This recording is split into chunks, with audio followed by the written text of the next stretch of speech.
It's me BNR. ప్రకాశం జిల్లా త్రిపురాంతకం మండలం త్రిపురాంతకం గ్రామంలో గల శివయ్య టెంపుల్ కి విశేషాలు, ఆ గుడిలో ప్రధాన అర్చకులు మాటల్లో వినండి. శ్రీ గురుభ్యో నమః. శ్రీ త్రిపురాంబ సమేత త్రిపురాంతకేశ్వర స్వామి దేవస్థానం త్రిపురాంతకం.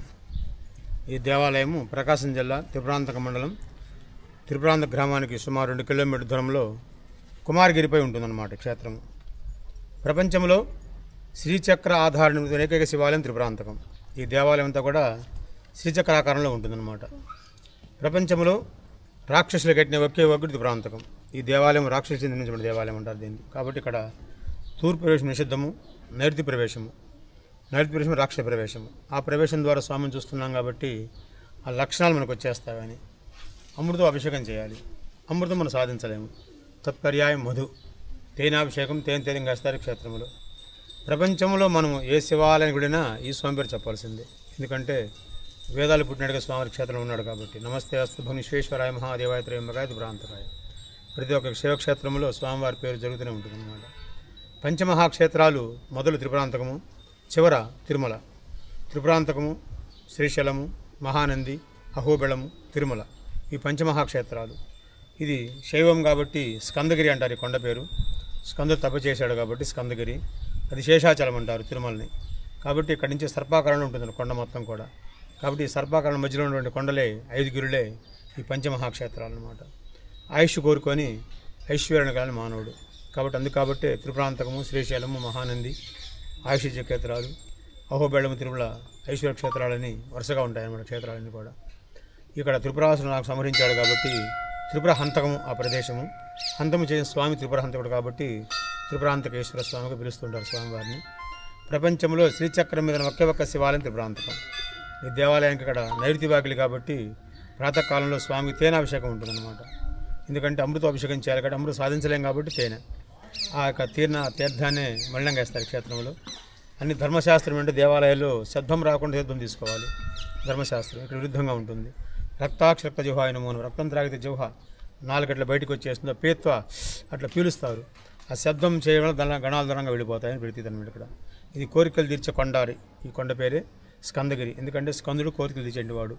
ఎందుకంటే ఈ క్షేత్రానికి ఈ కాలసర్ప దోషాలు, కుజదోషాలు, సంతానంలో ఉన్నటువంటి మెలకువలు, కొన్ని వివాహ లగ్న యోగ ఆటంకాలు ఇవన్నిటి కూడా నెరవేర్చే కొండే ఈ త్రిపురాంతక స్కందగిరి అంటారనమాట. ఎంత పురాతన దేవాలయం కాబట్టి క్షేత్రంలో అమ్మవారు, స్వామివారు చాలా విశేషంగా ఉంటారు. సహజంగా అన్ని క్షేత్రాల్లో స్వామివారు ఏదో ఒక పేరుతో ఉంటాడనమాట. కానీ ఈ క్షేత్రంలో మాటము గ్రామానికి స్వామివారికి అనుసంధానంగా ఉండే నామే త్రిపురాంతకము, త్రిపురాంతకేశ్వరుడు. ఇక్కడ క్షేత్రంలో స్వామివారు ప్రత్యేకించి బ్రహ్మసూత్రలింగం ఈ క్షేత్రంలో స్వామివారు కాబట్టి విశేషంగా ఉంటుందన్నమాట. మన బ్రహ్మశ్రీ చాగంటి కోటేశ్వరరావు గారు చెప్పినట్లు సహస్రలింగాల దర్శనం అయితే ఎంత పుణ్యమో మన త్రిపురాంతకంలో బ్రహ్మసూత్రలింగం దర్శిస్తుంది పుణ్యం అని చెప్తున్నారు ఈ మధ్య. కాబట్టి ఈ క్షేత్రంలో 9 లింగాలు ఉంటాయన్నమాట. బ్రహ్మసూత్రలింగ లింగాలు కూడా చాలా విశేషమైన సిద్ధిక్షేత్రం కాబట్టి జీవితంలో ఒక్కసారైనా క్షేత్రం దర్శించండి, శివానుగ్రహం పొందండి. దివారాత్రి పాప పరిహారార్థం గత రాత్రి వరకు చేసిన పాపకర్మల మొత్తం కూడా ఈ క్షేత్రంలో ప్రదక్షిణాలు ప్రాముఖ్యత. క్షేత్రానికి 20 ప్రదక్షిణాలు చేసి వెళ్తారు అందరూ కూడా. స్వామివారి పాదాలు పెద్దగా ఉంటాయి క్షేత్రంలో విశేషంగా. స్వామివారు ఇక్కడ రసిద్ధి గణపతి అంటారు స్వామివారిని, కిరీటం లేని గణపతి అంటారు ఆయన్ని. ఇక్కడ కాలభైరుడు విశేషంగా ఉంటాడు. ప్రతి అష్టమి రోజున స్వామివారికి కూష్మాండ దీపాలు ఉంటాయి, కూష్మాండ బలి ఉంటుంది. అలాగనే ప్రతి సోమవారం రోజున స్వామివారికి విశేషంగా మహాన్యాస రుద్రాభిషేకాలు ఉంటాయి. అమ్మవారి కుంకుమార్చనలు, బలిపీఠము ఇట్లా కార్యక్రమాలు జరుగుతూ ఉంటాయి. ఈ క్షేత్రం ప్రాముఖ్యత ప్రదక్షిణాలు. ఈ గుడిలో 17 ప్రదక్షిణలు చేస్తే పిల్లలు లేని వారికి పిల్లలు, ధనప్రాప్తి కావాలంటే ధనప్రాప్తి. ఈ గుడి గురించి మాతో పాటు లోకల్ త్రిపురాంతకం గ్రామస్తులైనటువంటి వెంకటేశ్వర్లు గారు, అనంతరెడ్డి గారు, ఉప్పాల పాపారావు అంటే నేను, ఇట్స్ మీ బిఎన్ఆర్ అందరం వెళ్ళడం జరిగింది. ఇది త్రిపురాంతకానికి ఒక 500 మీటర్ల దూరంలో కొండ మీద ఉన్న గుడే త్రిపురాంతక గుడి. ఊరి పేరు మరియు ఇందాక స్వామివారు చెప్పినట్టు స్వామివారి పేరు త్రిపురేశ్వరుడుగా ఈ గుడి ఉంది. ఈ గుడి పక్కనే అమ్మవారి గుడి కూడా ఉంది. అమ్మవారి గుడి గురించి నెక్స్ట్ వీడియోలో చూద్దాం. ఇప్పుడు ఏదైతే మీకు ఈ మెట్లు కనపడుతున్నాయో, ఈ మెట్లు మార్గం గుండా భక్తులు కొండ మీదకి రావచ్చు. ఈ గుడిలోకి వెళ్ళే ఎంట్రన్స్ ఇది. గుడి లోపలికి వెళ్ళగానే ఈ ధ్వజస్తంభం ఏదైతే ఉందో, ఈ ధ్వజస్తంభం ఈ మధ్య ప్రతిష్ఠించారు. ఇంతకుముందు ఏకరాతి ధ్వజస్తంభం ఉండేది.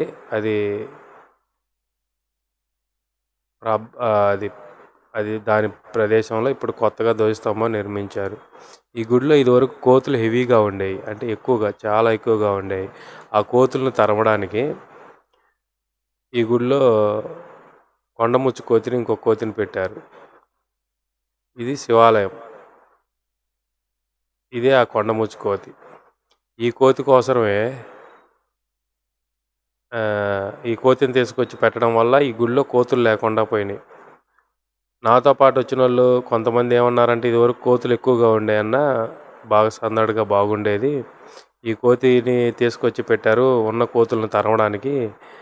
ఈ గుళ్ళో వాటికి కూడా అరటి పండ్లు ఏదన్నా ఫుడ్ పెడతా ఉంటే అవి కూడా తిని గుడి సందడిగా బాగుండేది కదా అని భక్తులు కూడా మనతో పాటు వచ్చిన వాళ్ళు కొంతమంది అన్నారు. ఈ కోతిని ఏదైతే ఈ కొండముచ్చు కోతిని ఇక్కడ పెట్టి ఆ కోతులు తరమాలనే ఉద్దేశంతో పెట్టారో ఇది మాకు కూడా నచ్చలేదు. ఈ కోతితో కాసేపు సరదాగా చూడండి.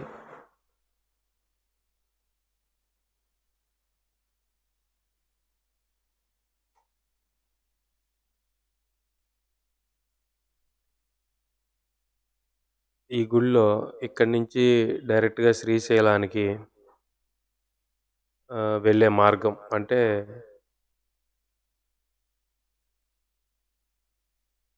ఇప్పుడు మీరు చూస్తున్నారు కదా, బిలవ మార్గం, గృహ మార్గం.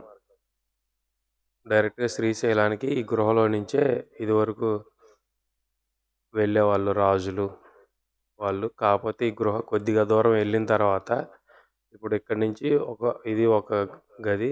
ఇక్కడి నుంచి దీంట్ లోపలికి వెళ్తాము. అక్కడి నుంచి కొద్దిగా ముందుకెళ్తే అక్కడితో క్లోజ్ అయిపోయి ఉంటుంది. మనకి అంతవరకే చూపించింది. మనం ఎంతవరకు అయితే వెళ్ళగలమో ఆ గృహలో అంతవరకు వెళ్ళాము. ఇంకో రూమ్, లోపల గబ్బిలాలు ఇవన్నీ ఎక్కువగా ఉన్నాయి. ఆ గబ్బిలాల స్మెల్ అదంతా మనకు క్లియర్గా అర్థమవుద్ది లోపలికి పోతే. ఈ రూమ్, ఇది లాస్ట్ రూమ్. అక్కడ చూసారా రాళ్ళు అవన్నీ పగలగొట్టి ఉన్నాయి, మూసేశారు ఆ గృహాన్ని. అదే మనం వెళ్ళే ఆ మార్గాన్ని మూసేశారు.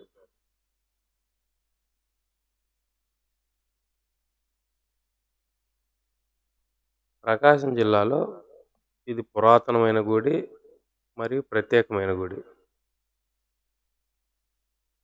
ఈ గుడిలో మనం అక్కడక్కడ చూస్తే కొండలు ఉంటాయి.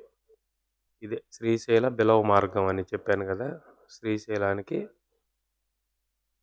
బిలవ మార్గం. ఇది పక్కనే ఉన్నటువంటి గుళ్ళు.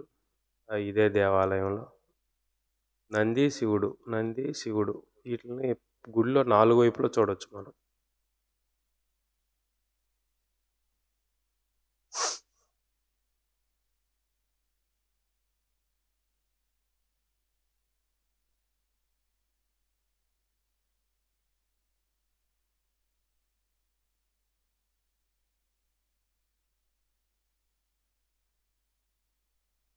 ఇది మనకి ఈ మధ్య ఈ ద్వారం రీసెంట్ డేస్లో కంప్లీట్ అవుతుంది, ఇంకా మొత్తం పూర్తిగా అవ్వలేదు.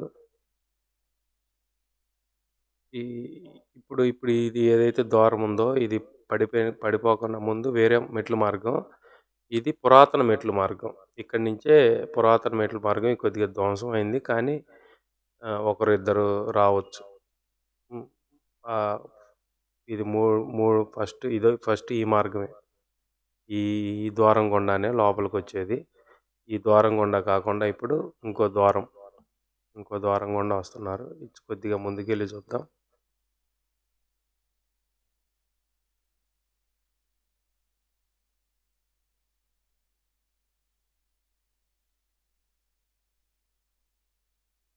ఈ ద్వారం గుండా ఎవరో ఒకరు ఎప్పుడో ఒకసారి నడుస్తారట్టుంది, పెద్దగా నడవరు. ఇది కిందకి ఇట్లాగా నడుచుకుంటూ వెళ్తే అదిగో రోడ్డు కనపడుతుంది కదా, ఇది మెట్లు మార్గం.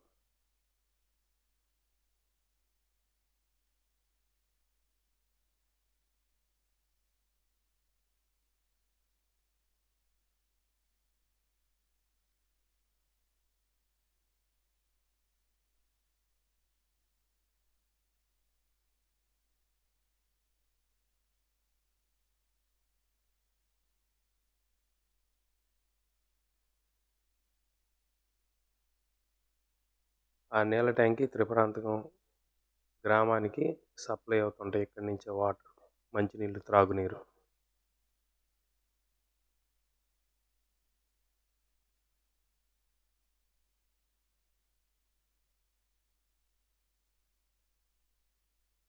మళ్ళీ గుళ్ళోకి వస్తే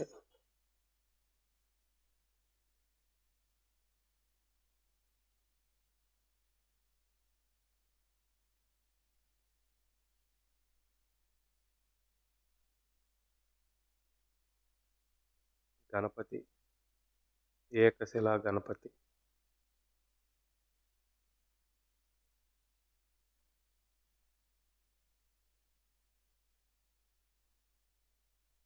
ఒకే రాతి మీద గణపతి విగ్రహం చెక్కారు.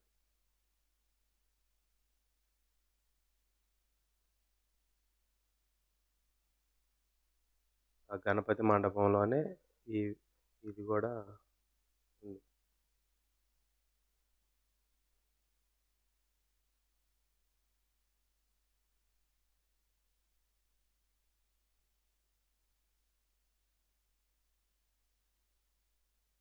ఈ ద్వారాన్ని, ఇది గుడికి వెనుక భాగాన ఉన్న ద్వారం. ఈ మండపాన్ని అది పడిపోగా మిగిలింది ఇది.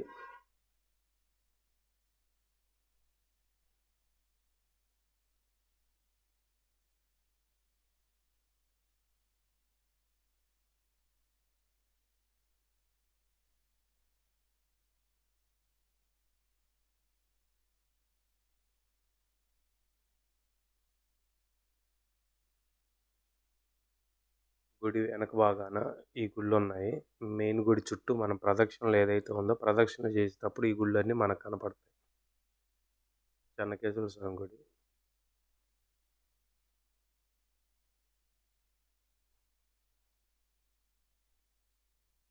లోపలికి వెళ్దాం. స్వామివారిని ధరించుకొని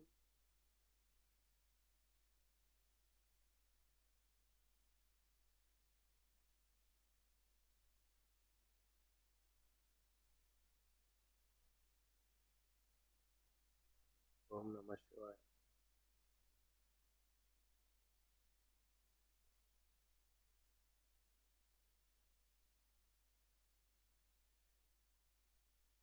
ఈ విగ్రహాన్ని త్వరలో ఆవిష్కరిస్తారు ఇదే గుడిలో.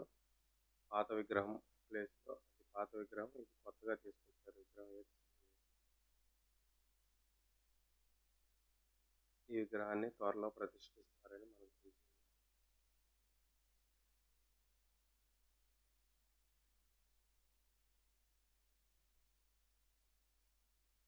ఈ గుడి మొత్తం మన సంస్కృతి సాంప్రదాయాలు ఉట్టిపడేలా ఉంటుంది.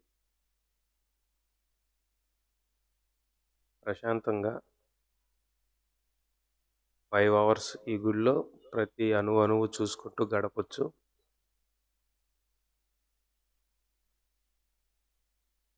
మనసు కూడా తేలికపాటి ఫీలింగ్ వచ్చింది ఈ గుడిలోకి వెళ్ళినామంటే. ఓం నమ శివాయ.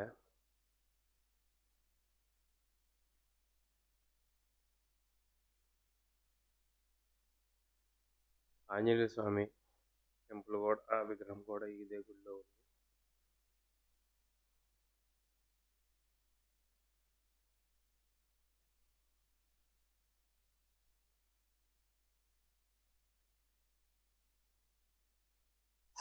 ఆ ద్వారం వెనకమాల ఉన్న షెడ్ ఉంది కదా, ఆ షెడ్లో కార్తీక మాసం జరిగిన రోజులు అన్నదానం జరిగింది.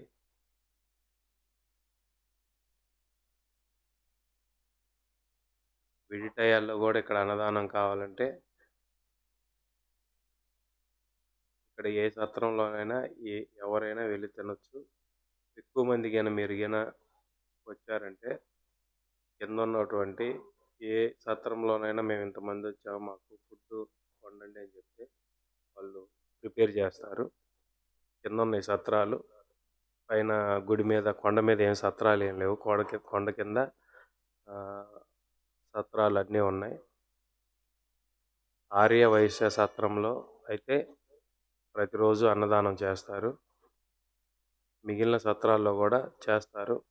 క్రౌడ్ని బట్టి క్రౌడ్ తక్కువగా ఉన్న కొద్దిగా ఒకరు ఇద్దరు ముగ్గురే తక్కువ మంది వచ్చినప్పుడైనా అక్కడికి వెళ్తే ఒకవేళ మీరు భోజనం చేస్తామంటే ఫ్రీగానే ఒక 50 మంది వెళ్ళినా కానీ ముందుగా చెప్తే అంటే ఒక అరగంట టైం చెప్తే అరగంటలో మీకు ప్రిపేర్ చేసి ఫ్రీగా అన్నదానం కూడా పెడతారు కింద ఏ సత్రంలోనైనా. మనం దర్శనానికి కూడా వెళ్దాం లోపలికి. దర్శనం లోపల కెమెరా అలో లేదు, అందుకని గుడి లోపల స్వామివారిని మీకు చూపించలేకపోతున్నాము. ధ్వజస్తంభం ఈ కొండ మీద వచ్చే గాలికి గంటలు గలగల రావడంతో గలగల ఊగుతూ ప్రశాంతమైన వాతావరణం మనకు కనిపిస్తుంది అక్కడికి వెళ్ళినామంటే. ఇది గుడికి లోపలికి వెళ్ళే మార్గం.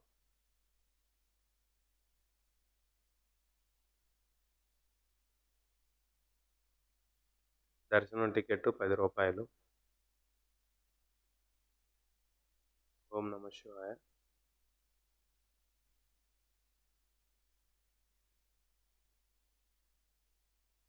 ఈ గుడిలో ఫస్ట్ ఎంట్రన్స్.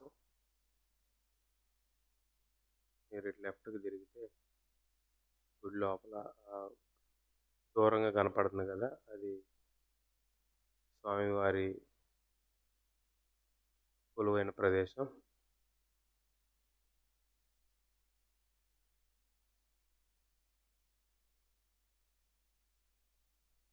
అమ్మవారి గుడి. స్వామివారిని వీడియో తీయలేదు, పక్కనే అమ్మవారి గుడి ఇది.